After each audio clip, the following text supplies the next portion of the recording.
Everyone. I'm coming back on because I also forgot to mention to you guys the fact that the cop, said that my video was also borderline because I said if they come out of state onto my property, that the cops would not be able to do anything about any of my reactions.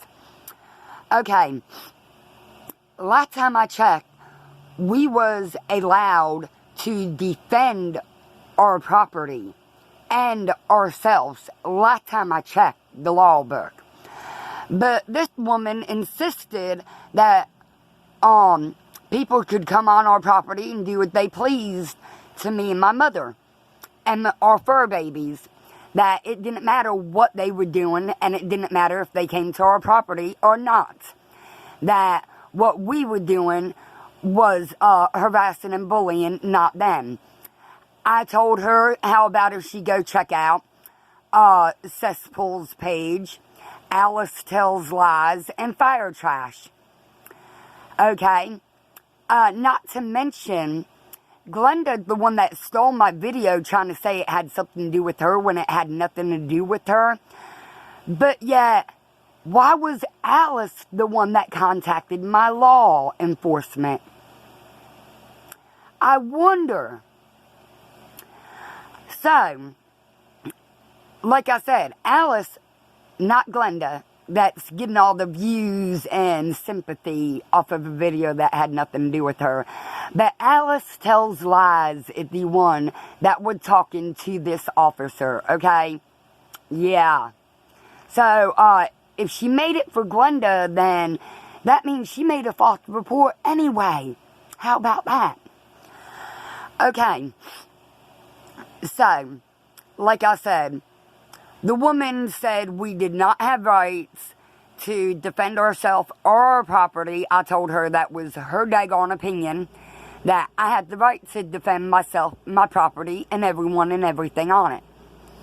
So, with that being said, let me tell you guys a little story. Like I said, my children are grown now. But when they were little, we lived here in South Carolina. And me and their father were driving one night and went through a road track. Okay?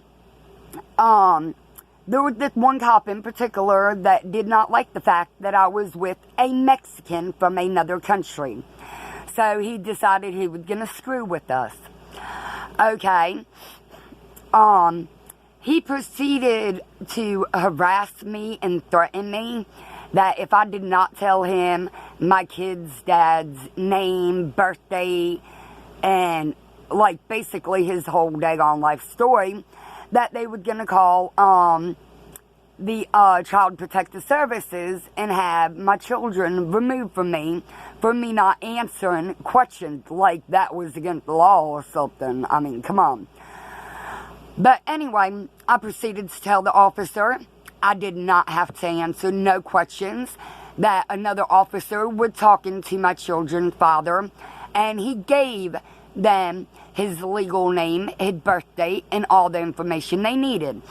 Okay? Well, after this cop being rude, cussing at me, threatening to put my children in Child Protective Services just because I would not give him a name and a birthday that the person they were asking about already told. Anyway, he waited about 1 or 2 minutes and walked back to my vehicle after he knew he had me good and hot by threatening my children. Okay. So he comes back to my vehicle and he asked me for my driver's license.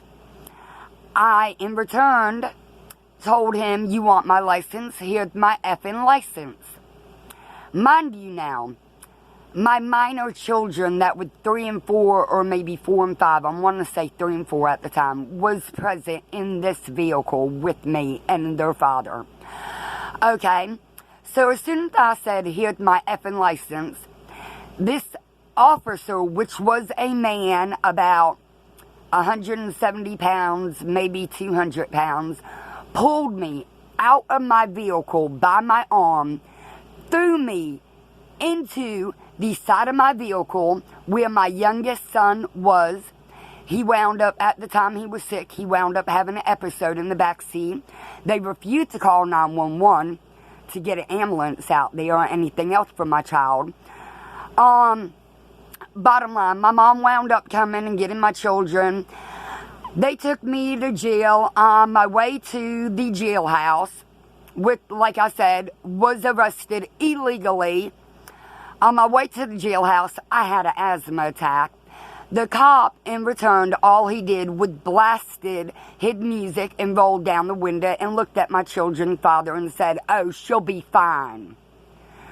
Okay, so when I got released from jail, the very next morning, well, the same night is whenever I actually got released from jail, about 3 hours later.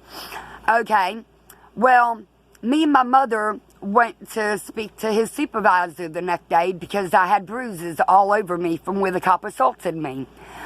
Well, needless to say, his supervisor didn't take too likely to that, and the cop wound up losing his badge without pay.